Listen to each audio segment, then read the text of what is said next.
everyone, and welcome back to Destroying Your World. Today we're going to be talking about identity.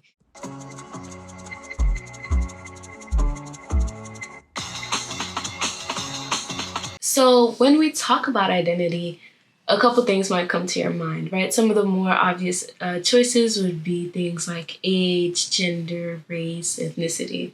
And those are all forms of identity that allow us to navigate through our society. These are labels placed on us based off of things that are above our control, right? However, there are aspects of your identity that are within your control, and we're going to call this personal identity. So the definition of the word identity is a qualification or a label. So basically any kind of title or name or attribute is a part of what is an identity. And we speak about identity and personal identity and societal identity more complexly in our upcoming interview. But I would like to speak a little bit on how having an awareness of yourself can allow you to cultivate this identity for yourself. So you are in control of your identity. And this identity that you cultivate is what shapes your world. So I'm going to tell you guys just a little bit about my relationship with identity. So in terms of cultivating an identity, it is something that I thought about often more in the societal sense because I am Latina, I'm a woman, things like that. So things that I had to come to terms with on a daily basis, right? And that was because of the immediate society that I grew up in. And these are things that people take a lot of pride in. Being Caribbean, I'll tell you every episode, being Caribbean, like that plays a big role in where I live currently, South Florida. So when you have to embrace aspects of your identity on a daily basis, it very much so reaffirms your pride in that identity. But besides that, on a more intrinsic level, the way I started questioning my identity was when my morality was put to test. And this goes back to what we were talking about before in terms of values. So I would think about my identity when I would think about things that made me feel good and made me feel bad. And that was easier for me to figure out who I was really. So when I realized that certain behaviors of mine would make me feel guilty, like for example, treating somebody bad, when I took that into consideration and I realized that that's not something I wanted to identify as, I didn't want to be a mean person, it allowed me to reevaluate all the things that could be perceived as mean or things that didn't feel justifiable to myself in the long run, dealing with the consequences of those actions. And so after I realized that there had certain behaviors that was making me feel guilty, I decided to identify myself as a nice person, as a warm person, and moving more accordingly to the things that I thought a nice person would do or things that I wanted to do because they were nice. And so that is how I cultivated my identity, through this sense of reflection.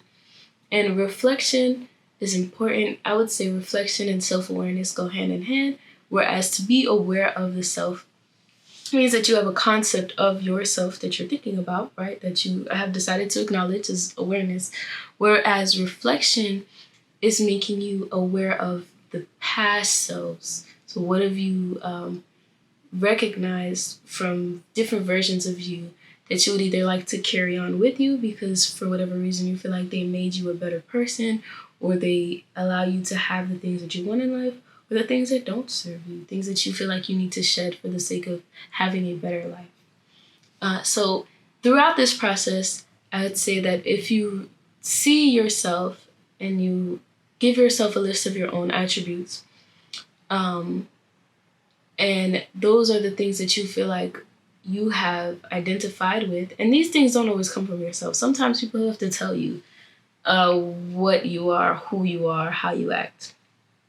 And whether you're receptive to that kind of information is above me. Some people are okay with being told about themselves. Some people aren't. There's no shade here. But once you come up with all these attributes that you think you have, come up with some that you want, that you want to associate yourself with. You want to be more like da da da. And then now being able to follow a list of behaviors. What are these attributes that I don't have, and what do they look like? And then you get to cultivate this better idea of the self. So it's a very linear way of growing. It's very like logical, I guess, right? To start with what you have, think about what you want, and then act on what you want so that you can become that kind of person. It's a very literal way of cultivating an identity. But like we said, identity is not a linear concept. So life is going to put you in different circumstances that is going to test this concept of self. So life is going to put you in different circumstances where your sense of self is tested. And in these moments, it is good to kind of evaluate your values and move in a way that feels the most justifiable by your values, your standards, and your identity, your sense of self.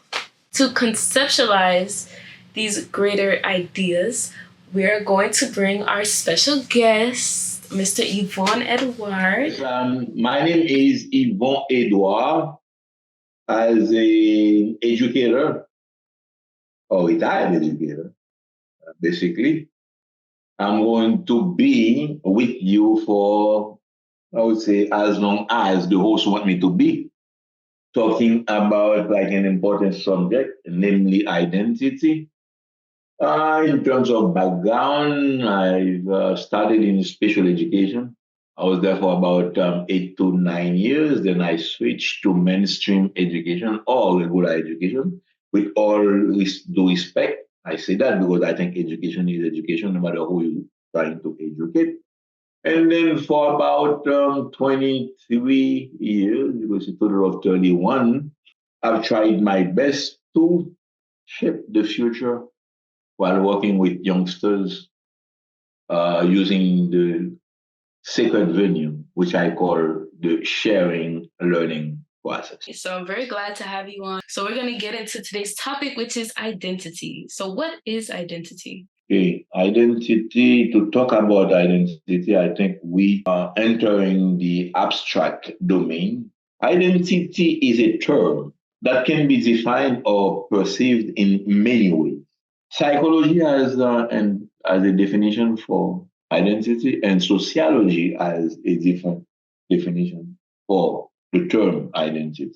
Identity is a term that was borrowed from psychology in order to understand society, which has given identity a different connotation, but it is a psychological term.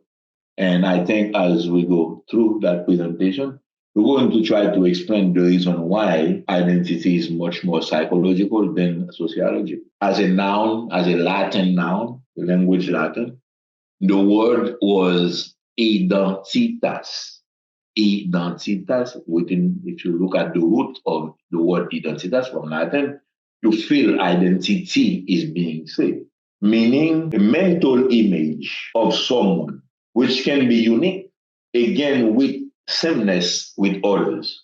Identity is an individual's mental image of themselves and their sameness with others. You see how complex it can be. In context, it can be described as one sense of self, the way you project yourself, the way you has built yourself, the way you would like to be understood, the way you would like to be identified. I think that one may also say that identity is the sense of who one is over time based on memories, experiences, relationships, and most of all, values. We flirt with that term every day. I am so and so. Do you really understand what you're saying when you say I am so and so? It's not only about your name or your ethnicity or the race you tend to belong to. It's about personality, the essence of you, which we call the inner self. So it can be a very complex term. If you take it in terms of personal identity, you are referring to an individual because you say personality, a person identity, personal identity. But the person you are talking about or you are referring to is very well aware of his surrounding. He's going to be receiving, accepting, or rejecting through time. But now, everything that we have mentioned could relate to the person's behavior. Let's not forget that we say that identity was borrowed from psychology. Mhm. Okay? Psyche of one person, the way that person thinks, would control the way that person feels about certain things and the way that is going to act. We're talking about action, now we get into behavior. And they call psychology the science of behavior. That's the second definition of the psychology. Was prior to that, they used to define psychology the study of the soul. They changed the definition to the science of behavior. So now you are behaving in reference to your background, memories, experience, and values adopted within a sphere which we call society. Hence, would make it part in the definition now in terms of sociology, social identity, personal identity, and social identity. So you have to be able to relate to the two and see how one can impact the other. You are a human being, right? Mhm. You are born in a place. You have an immediate environment you are learning from, right? That will give you your perception based on what you accept from what you have been exposed to and what you reject. Many people of your immediate environment or many creation of that group of people you identify with are going to make their projection over the values submitted to them or presented to them. That group of people are going to reproduce and they continue the reproduction, making any society an extension of a previous society. Where the complexity lies is the uniqueness of a specific individual. So that's what makes it complex. You are unique, but again, you have similarities with other people. How would you consider this process of creating an identity? You are a human being, conceived. Immediately you come to society, you dare to absorb, to observe. As an infant, you don't even know what is coming to you, but some of them would make you feel okay. Some of them you will reject. That is the reason why you see baby crying sometimes, because they are not being pleased in many ways. So now, as an infant, you are evaluated in reference to your, I would say, as an infant, your instinct and desires, right? And then you go to become an adolescent. As an adolescent, now you have the super ego. I don't know if you heard your mom talking about the rebellious age, where you intend to impose yourself and reject whatever is being proposed by your parents, your relatives, your friends, because at that age you feel like, for people to acknowledge your presence. That's what they call the superego. The superego now is going to somewhat controlled by knowledge, experience, understanding of whatever is going on around you to become your ego. That's the true self. In a sense, I think that identity can be subjected to the definition of education. Your identity is what you are at a specific moment in reference to what you have lived through. Education, not academic education, I'm talking about education, is what is left with you after everything else has been done. Because you cannot retain everything that you have learned or you have been exposed to throughout time. You're going to observe, deduct, accept, or reject. Whatever makes you you at that specific moment, whatever your understanding or knowledge is your education, which would contribute to your identity in terms of what you can identify with or what you are about to reject or you want to reject all the time. And they have a simple word to define all of that. values. What are your values? Would you say that values are cultivated by these life experiences? So, what sticks with you, would that be considered your values? Your values is what you stand for, what you will accept. For example, if you identify yourself as a Christian, for that matter, there are certain things that you would not do based on your understanding of Christianity. So these are things that you tend to develop over time based on what you've been exposed to and your projection on what you are being exposed to for you to accept or reject. What you accept throughout time will make you. So that's what you would be standing for. So, we spoke a little bit earlier about a social identity and a personal identity. So, can you speak a little bit more about how these things are interconnected? Okay, it's unique, it's individual when you are alone, basically, in a more restrictive environment, like in your intimacy. You stand for what you stand, you believe in what you believe, and you're going to act as a person in reference to what you believe. Mm-hmm. At that point, talking about personal identity. Mm-hmm. But when you go out there in society where you join an institution or different group, or in society at large, you're going to be affected by their behavior up to a certain extent. You tend to go in with your personality, but you tend to be flexible in terms of understanding others or find common ground with people, then your identity will become like social identity. But because you're acting within a collective, it becomes collective. Collective means a number of individuals acting accordingly. So there is that intertwinement of personal identity and social identity. So what is intimate, which is personal, can become social when you join society at large. So life would put you in position where sometimes you're going to have to reconsider your thinking. Not because you tend to abandon who you are, but in order to make people halfway in the name of progress. Because when you're talking about identity, again, I said mental, psyche, and perception.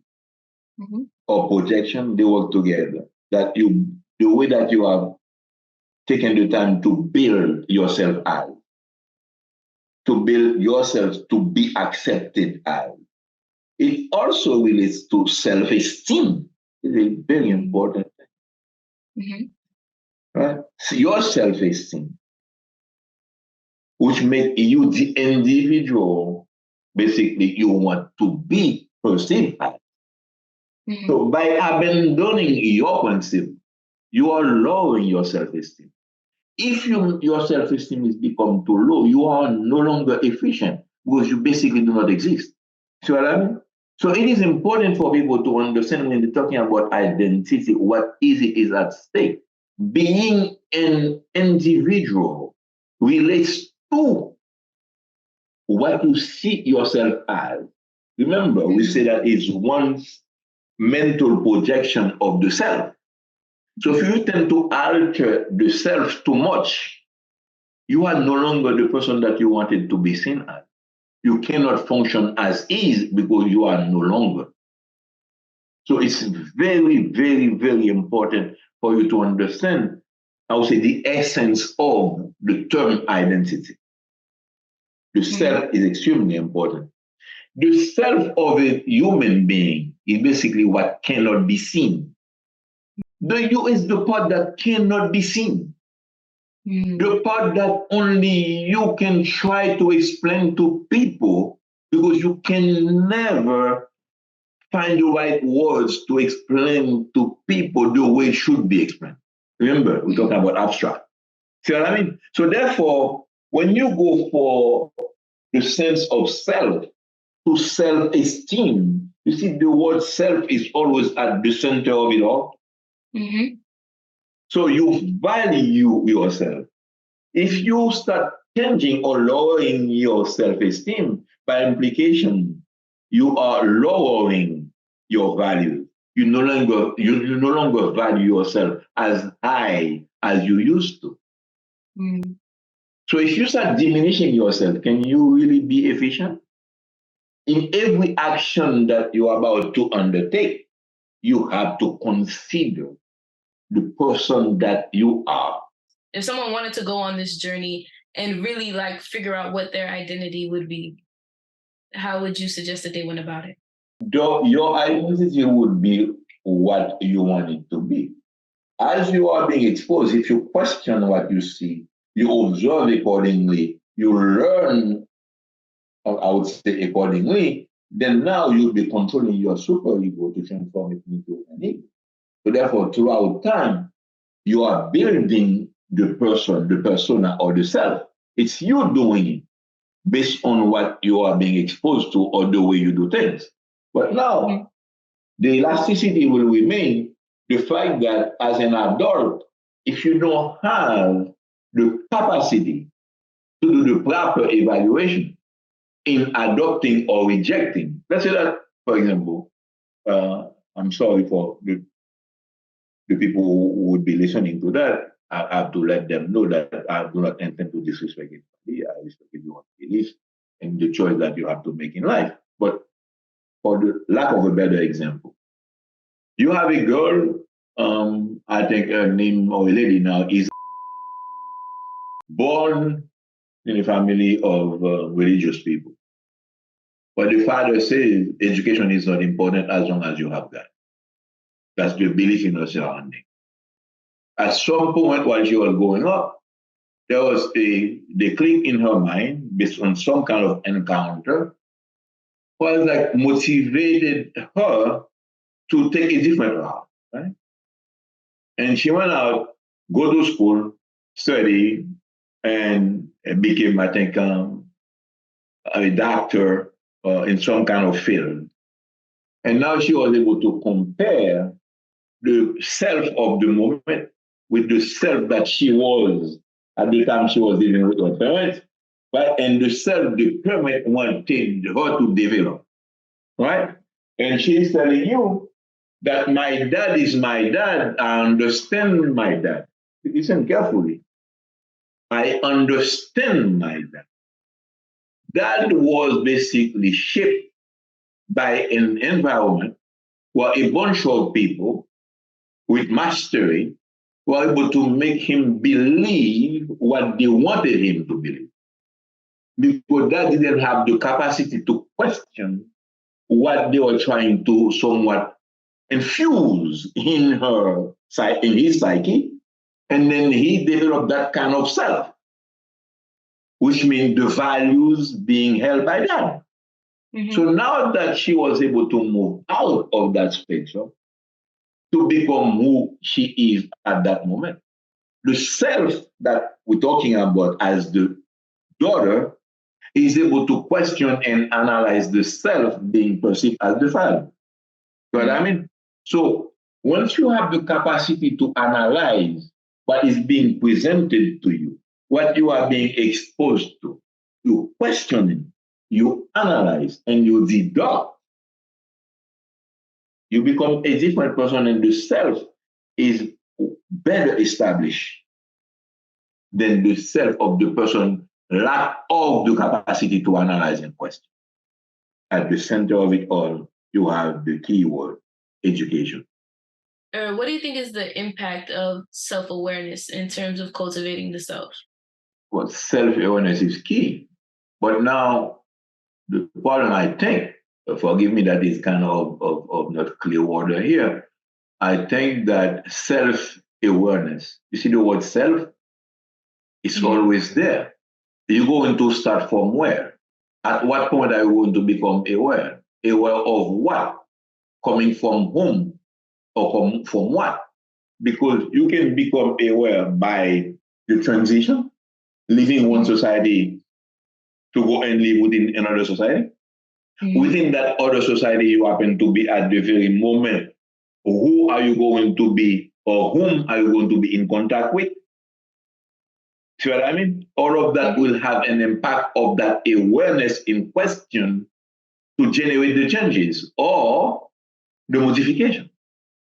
Let's say, for example, your parents come from Haiti, and then instead of living in little Haiti, you find yourself in Broward County.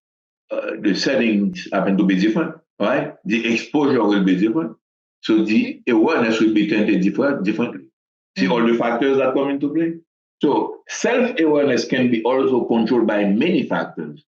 Become aware of what, at what time, with what background that you are doted with or gifted of, right? And the exposure at the time that you are becoming aware.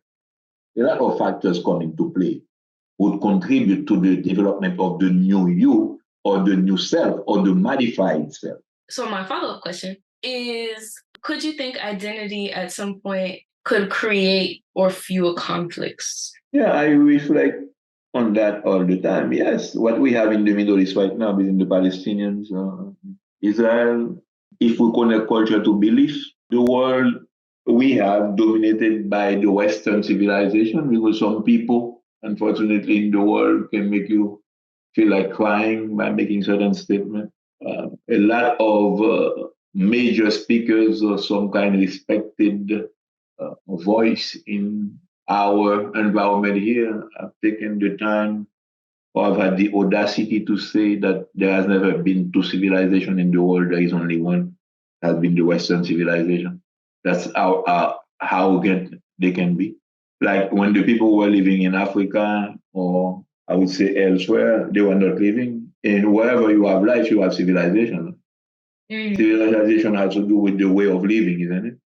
The way we do, the way we eat, the way we dance, the way we speak. That's all part of civilization.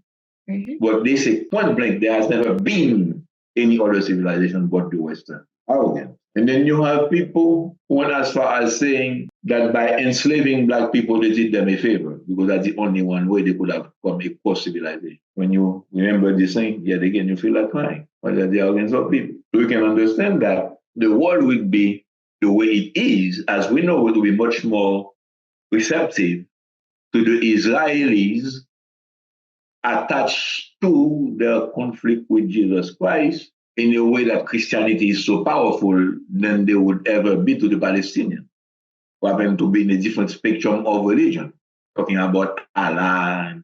Okay, so trying to impose themselves on the Palestinians could have been at the center of the creation of Israel to be placed in that position in the world, which has given us that inherent conflict which cannot be solved.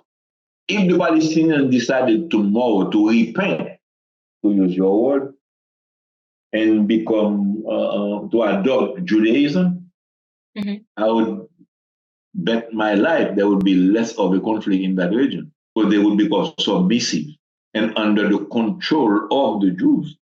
So therefore, there would be a valuable reason for a fight. Okay. So it has to do with culture because culture encompasses belief, right, and values. So we have conflict in the name of culture.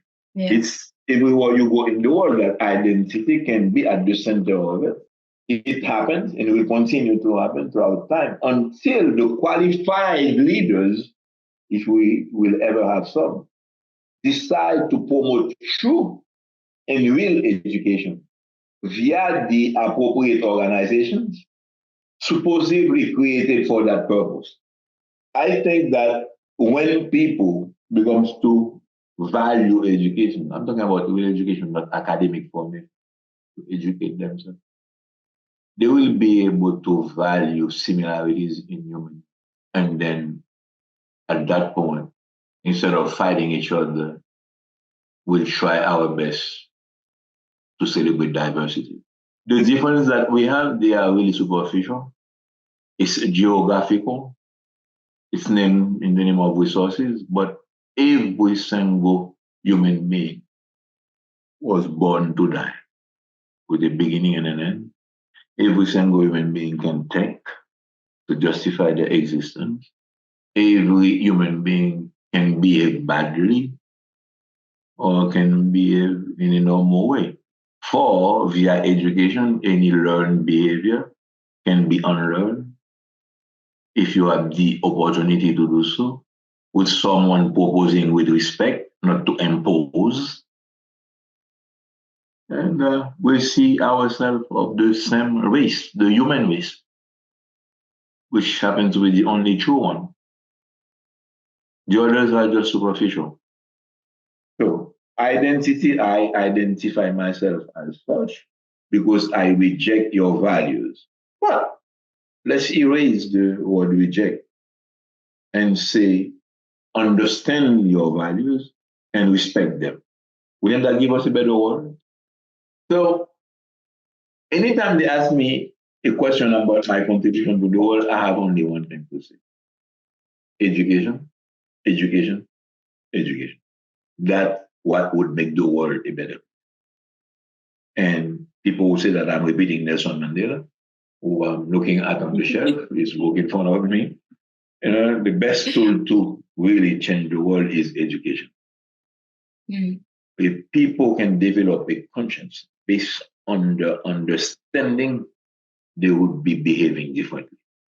So we have different selves, you know, as inner Yes. self. And so the promotion of education will be my goal until I, any which way I can do education. As you've done here. So thank you so much for your contribution. I feel as though people were educated through this. At least I hope so. That's the whole intent. So thank you for being able to facilitate this conversation. In Spanish, viva educación. Mm-hmm. Long life education, let it be light, let it be love. So now that we've spoken just a little bit more on identity and we have a better understanding of what it means to cultivate an identity, I want to talk about the importance of being true to your identity. So obviously, as time passes, one would hope that we continue to grow. Now, the phases of growth are different, right? Like children's growth is very different from teenagers into adulthood and all of the stages that come with adulthood. So obviously, as we live through life, our environment will shape us to be different kinds of ways.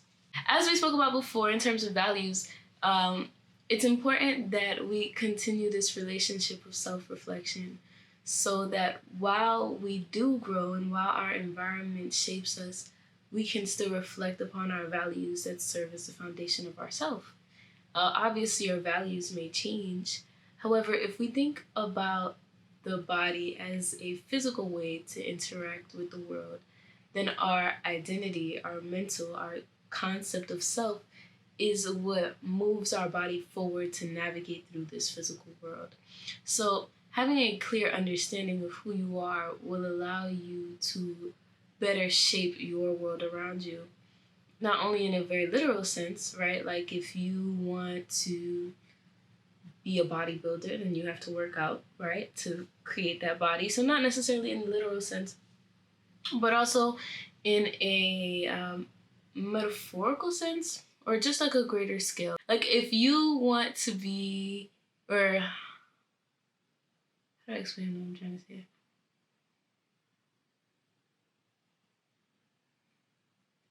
If you consider yourself a caring person, then that trait will follow you regardless of your life circumstances, or it may allow you to navigate this world with more empathy, which will obviously have a direct impact on the people around you and your environment. So having a good sense of identity is important because it allows you to set the parameters of who you are in an existing world. And who you are shapes who you interact with, how you interact with people, and overall just the opportunities that will lay wait in front of you. So hopefully by having a good sense of who you are, not only in the societal senses and the labels that were put onto you before you even had a chance to take them off. Not only in that sense, but also to yourself. It is a good idea to have a good understanding of yourself so that you're able to navigate through life by doing right by you or being true to who you are. And just remember that your world is you. Thank you so much for tuning in. I will see you guys in the next one. Don't be afraid to like, comment, share, subscribe. Yeah, thank you to my guests once again. Bye.